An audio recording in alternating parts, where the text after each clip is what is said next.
Balikan po natin ang naganap na aksidente sa Calamba, Laguna kung saan may pumanaw na mag-ina matapos sumalpok sa tren ang sinasakyan nilang kotse.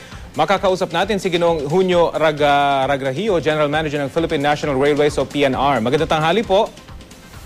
Magandang tanghali. Correction lang po, sir. Hindi si General Ragrahio, no? Si Mr. Nierba po ito, yung Operations Manager. Ginoong Nierba, magandang tanghali po. Opo. Kumusta po yung investigasyon sa nangyaring pagsalpok ng tren ng PNR dun sa isang kotse? Well, sir, ongoing yung investigasyon. You know, ang train ay nasa naga na yung train at yung driver ay nasa naga. But of course, yung driver naman, pagka investigahan nila upon the return, bukas, pwede naman talaga may investigahan yan, ano? But on the spot, yung mga pulis ng PNR, nag-imbestiga na mula pa kaninang kagabi, mangyari yan. At saka yung pulis, conducting also parallel investigation of the incident. Initially po, ano pong naikwento na nung driver kung meron man sa pamunan ng PNR? May initial report yung driver at saka yung conductor ng train. No? Ang nangyari is that coming from Calamba Station, going south kasi yung train, and upon reaching yung sa level crossing na yun ng Halang sa may Calamba, and ayun, standard namin yan. Nagpipreno na kami, kukusyon kami 100 meters away from the level crossing. Opo. Sumisilbato yan para warningan yung mga oncoming vehicles doon sa level crossing. But apparently, itong kotse ay naka-close, naka-aircon kasi Kaya hindi naman lamang niya inintindi yung ganun na mga whistle signals. Although mayroon talagang level crossing signs yan. Anyway, standard yan sa level crossing ng railway. Mayroon lang crossing signs yan. But apparently, itong driver, babae at bata pa, hindi yata niya naiintindihan kung anong mga signs na yun sa railway. So, tuloy-tuloy siya. At 30 meters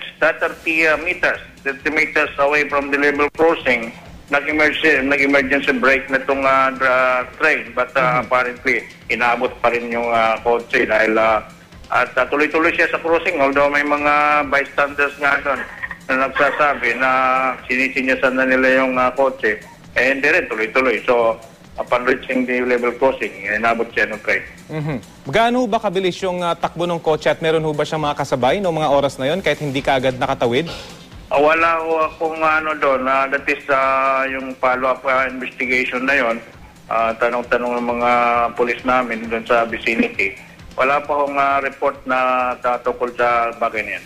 Wala po bang harang itong railway crossing na ito? Kasi, correct me sir if I'm wrong, ito ba'y medyo paliko na parte ng kalsada? Hindi naman, malayo-layo pa yung liko dyan. Opo. So, kagabi nangyari, hindi kitang-kita yung ilaw ng train. Napakalakas ng ilaw niyan Opo. So, yung usually kasi sir, sa mga highway na ang mga sasakyan ay matulin kung tumakbo yan, ang mga road or traffic niyan matulin yan. Hindi kami naglalagay ng harang kasi binabangga rin So may mga signs lang talaga, railroad crossing sign.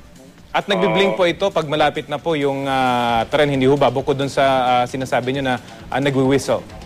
Oo, sir. Talagang wini-whistle niya at yung mga ilaw ng train niya napakalakas.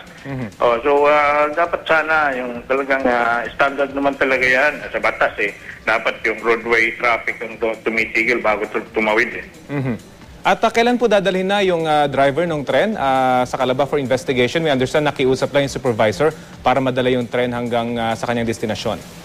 Yes sir, kagabi, upon yung turnover sa police yung incident, proceed na sila sa destination. Wala namang ibang driver kasi doon sa sitio yun, kundi yung driver talaga. So, nag-proceed na sila sa naga dahil may mga pasahero yun Opo. So, babalik yun. Bukas, nandito na yun. So, anong hakbang po ang gagawin ng PNR para maiwasan yung ganitong aksidente? Dahil nabanggit nyo nga, hindi po pwedeng lagyan ng harang. Ano pa kayang po pwede po natin gawin para hindi na maulit itong ganitong aksidente?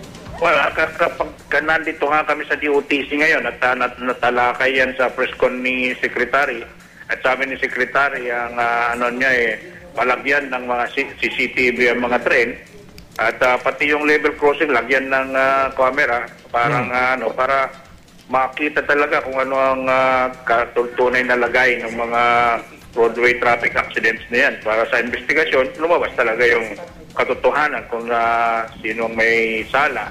But of course, on our side, hindi naman kami kasi ang magagawa namin mamrino at tumigil sa level crossing na yan kung talagang ganyan, no?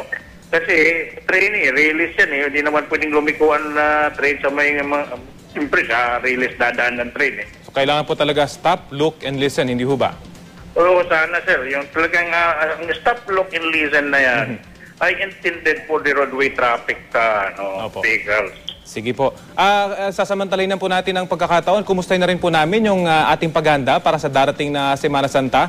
O magdadagdag ho ba ng biyahe yung PNR? At kumusta po yung dami ngayon ng mga pasahero na gumagamit ng PNR? Yes sir, ang namin magagawa kasi limitado rin kami sa capacity.